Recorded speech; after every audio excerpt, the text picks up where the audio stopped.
Assalamualaikum warahmatullahi wabarakatuh. Perkenalkan, nama saya Khalifatul Aulia Putri dari Manajemen 2023A. Dalam PPT kali ini, saya akan membahas berkaitan tentang kesalahan dalam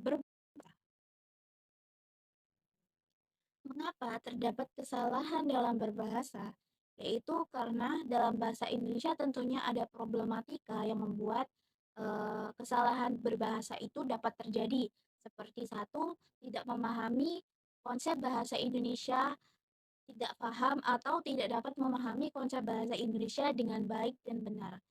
Apa sih maksud dari bahasa Indonesia yang baik dan benar? Yaitu sedang bahasa Indonesia yang baik adalah bahasa yang sesuai dengan situasi sebagai alat komunikasi.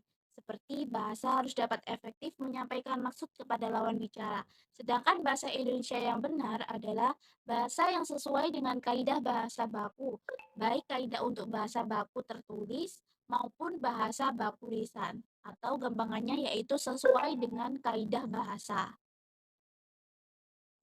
Adapun problematika bahasa Indonesia yang lain adalah adanya sikap negatif terhadap bahasa Indonesia. Contohnya yaitu ketika ada seseorang dalam berbahasa Indonesia itu merasa rendah diri. Tapi ketika mereka menggunakan bahasa Indonesia dengan diselingi bahasa asing dalam tuturannya, mereka merasa bangga. Atau dapat dengan contoh lain yaitu merasa risih jika menuturkan ragam baku bahasa Indonesia. Nah, sikap negatif inilah yang tentunya menyebabkan problematika dalam bahasa Indonesia, yang tentunya akan membuat seseorang tersebut melakukan kesalahan dalam berbahasa karena dalam berbahasa mereka menuturkan kata-kata asing atau kata-kata tidak baku dalam tuturan bahasa Indonesia yang tentunya tidak sesuai dengan kaidah kebahasaan. Kesalahan berbahasa di sini ada 3, yaitu kesalahan berbahasa tulis dan lisan, kesalahan bahasa tulis, dan kesalahan berbahasa lisan. Di sini saya akan menjelaskan berkaitan dengan kesalahan berbahasa dalam lisan. Contoh, pengucapan beberapa vokal epepet seperti kata besar, jika seseorang salah dalam membacanya, maka mereka akan membaca besar, bukan besar. Atau contoh lain, jeda dibaca jeda, atau ledak dibaca ledak. Itulah kesalahan dalam berbahasa apabila mereka membacanya tidak sesuai dengan kaidah. Atau contoh lain, vokal e taling seperti kata bebas. Jika seseorang salah dalam berbahasa, maka mereka akan membaca bebas, bukan bebas. Karena beda di sini ada vokal e pepet dan vokal e taling yang tentunya mereka memiliki maksud masing-masing, yaitu memiliki bacaan yang berbeda. Seperti besar dengan bebas itu berbeda. Jika besar itu menggunakan vokal e pepet, jika bebas menggunakan vokal e taling. Yang kedua, saya akan menjelaskan tentang kesalahan dalam berbahasa, yaitu kesalahan lisan dan tulis. Kesalahan pembentukan kata misalnya seperti satu contoh, pembentukan karena anggapan yang salah, contohnya seperti merubah, menyampingkan, memperbesarkan. Atau yang kedua, kesalahan peluluhan bunyi C, contoh menyuci, menyontek. Yang ketiga, ada bunyi-bunyi yang tidak diluluhkan, contohnya seperti mempercayai, menerjemahkan.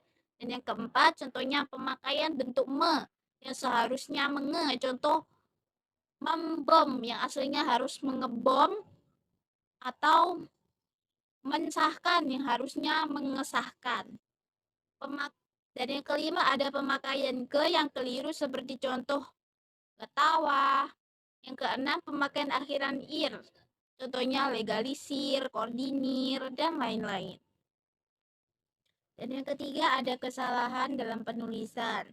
Contohnya seharusnya singkatan nama dan gelar diikuti titik sesuai jumlah huruf kapital. Contoh, 1. Maria Ani Lestari menjadi MTT Ani Lestari, atau Maria Ani L titik koma, atau Maria A titik L titik, bukan Maria Ani Lestari titik.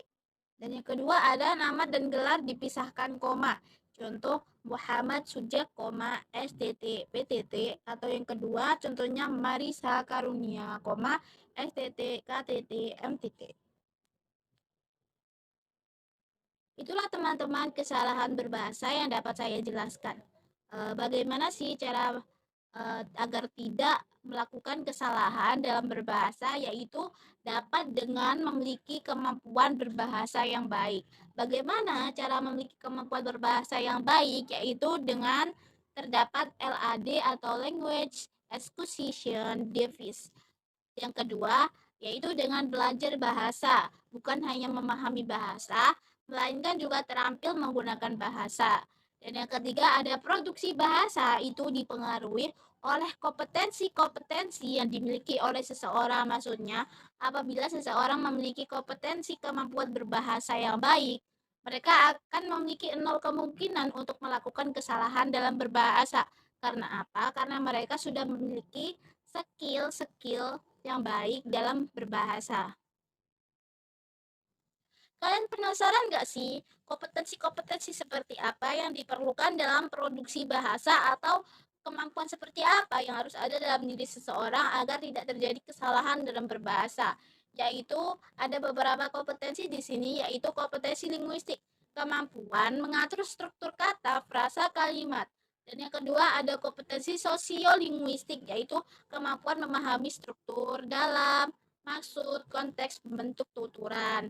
Kompetensi yang ketiga yaitu ada kompetensi kultural, yaitu kemampuan memahami sikap penutur, tata cara bergaul, etika, undur-usung, dan sebagainya. Dan yang keempat ada kompetensi psikolinguistik, yaitu kemampuan memahami karakter, nilai rasa, sikap, mental, dan sebagainya. Baiklah, sekian presentasi dari saya terkait dengan kesalahan dalam berbahasa. Apabila ada salah kata, mohon dimaafkan. Wabillahi taufiq wal hidayah. Wassalamualaikum warahmatullahi wabarakatuh.